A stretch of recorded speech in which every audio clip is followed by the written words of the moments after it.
My name is Kevin Keating. I'm a member of Unite and Socialist Democracy. In the next couple of months, the government has to provide a list, the IMF and EU, of services they're going to flog off and give the proceeds to them for the so-called bailout. Water won't be in that list. ESB, Bord Gáis, Kilche and all that, they've been mooted as things that have been going to be flogged off in the next while. Water isn't in that, you know, because it's not commodified yet. It has to be made a commodity and then it'll be sold off. That's the plan. But in the meantime, we're going to be confronted with the other issues of selling off state assets.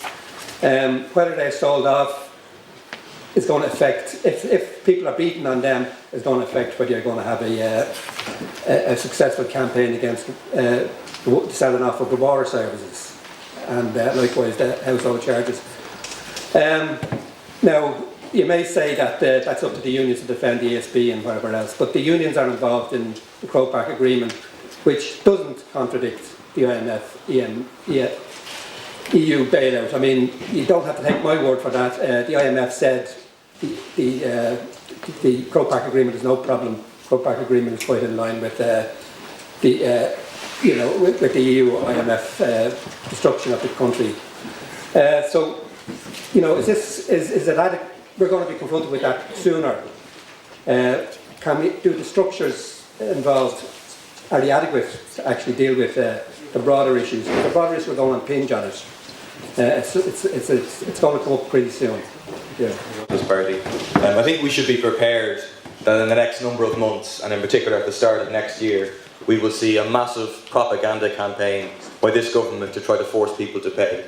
If people remember the bin tax campaigns, we were treated to ads of rubbish coming over everyone's houses, and that gardener, Gavin someone, was urging us all to reduce, reuse, recycle, but really it was a means of encouraging people to think that they had to pay for their bin tax.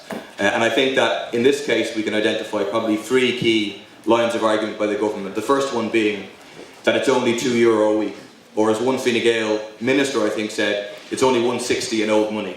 So you can pull out your old punts and you'll be able to pay the tax apparently. I think we can answer that very decisively. It's going to increase and increase and increase, and people know that from their experience of the bin tax. Secondly is the campaign of fear that Joan referred to, which I agree. The answer to the campaign of fear is building a very strong campaign that gives people confidence that they can resist and that they're part of a big collective of people who are resisting. The third argument that they'll use that I think is crucial is they'll say this is central to economic recovery, that we need to implement this austerity plan and we need to do it for the EU and the IMF, and if you don't pay, you're getting in the way of Ireland, you're scuppering Ireland's chances, you're condemning us to be like Greece and like Spain, and that it's centrally linked to the plan of the government to get us out of this crisis. And I think, we have very good arguments to answer that. Firstly, we have to clearly say, and this is going to be a very big issue in the campaign, austerity doesn't work. We've had 3 years of cutbacks, massive attacks on working class people. You have a downward spiral in terms of the economy as people have less money in their pockets, less ability to spend in shops, more people unemployed, less income tax being generated, more dough being paid out. So austerity in general hasn't worked. That's why we're in the situation that we're in. It's why the other countries that are in the situation that they're in. But also we can say that this tax won't work and will also damage the economy from the point of view of working class people even further. Michael Taft, who spoke earlier, wrote a very good article which people should look up on the internet, which has some good facts and figures explaining how that's the case. For example, even if the tax is only €100 a year, which will only be for a year and it'll be doubled and quadrupled, over 700,000 people in this country now have a discretionary income at the end of spending all of their bills and necessary bills, they only have €70 left a month. So even at €2 a week, that's 12% of their discretionary income gone. That they previously would have spent on a shop, that would have been spent in another shop, that would have generated employment, that's now simply gone. And he estimates that as a result of this €160 million tax, €100 million less will be spent in shops, will go to generating other employment, etc. But also, because of the impact of that, the government says they're going to raise 160 million. But I mean, if everybody paid, which we're very confident that everybody won't pay, and hopefully the majority won't pay, but if everybody paid, yes, 160 million euro would come in. But in terms of what's lost by the shops who aren't paying taxes, by the other workers who are unemployed, as a whole it would raise probably less than 100 euro. So we can very clearly say that austerity doesn't work, this tax doesn't work, it's not in the interests of the economy as a whole, in the interests of working class people, and it's part of a class war of making ordinary people pay for the crimes of the bankers and the speculators. And we have an alternative. That this crisis is being worsened by the austerity policies. It's being worsened by the fact that the rich in this country, the 300 richest people, earned an extra 6 billion euro last year, and the rich aren't spending their money. There's a collapse of investment by the rich, by the big business, by the capitalist class in this country, and therefore the answer is an end to austerity, investment to create jobs, and actually public investment, public ownership of key sectors of the economy who could invest, serious job creation programmes, and a serious plan to try and redevelop our economy, as opposed to again and again working class people getting hammered. Thank you.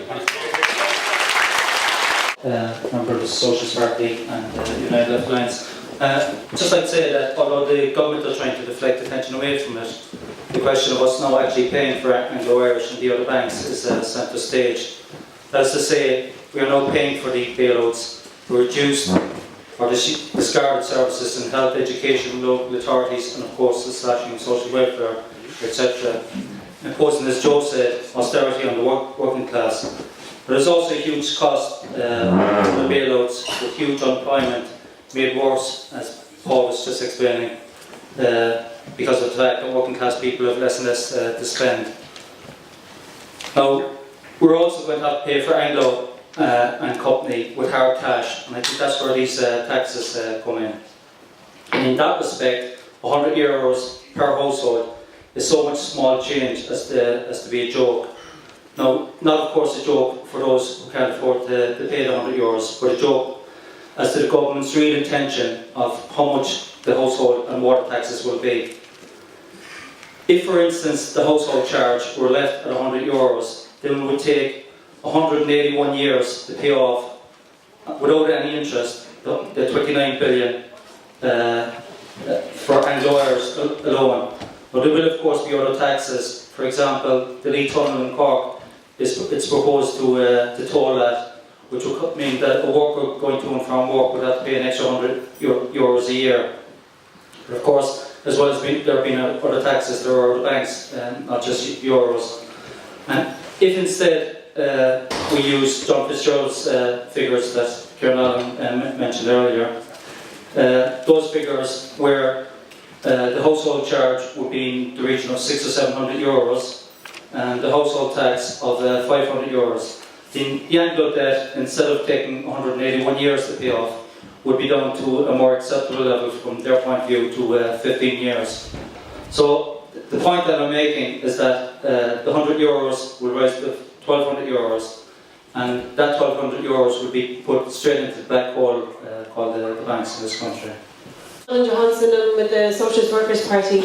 I think people have dealt with the fear factor that's involved here, and I think the most important thing to deal with that is to build as broad a campaign, as big as a campaign as absolutely possible, and as democratic as possible, and reaching to every single estate, every single community in this country is necessary. And then just a second point that I'd like to make, which is quite important. I'm a migrant myself, and obviously migrants are going to have to pay this charge as well as everyone else in this country, and it's going to be very difficult for migrant workers, because a lot of the time migrant workers are low paid, they're in casual employment and so on. So I think the national campaigns should specifically go out and try and reach out to migrant organisations and associations that are out there, and to try and bring some of those groups on board with the campaign as well. I think that would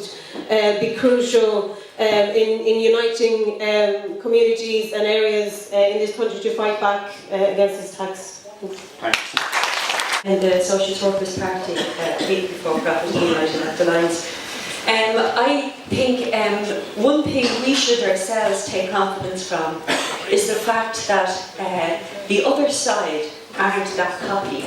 If you look at Bertie Ahern's birthday party last night, I understand on a Marion Finucane programme this morning, half of them were covering their heads so they couldn't be seen who was going in.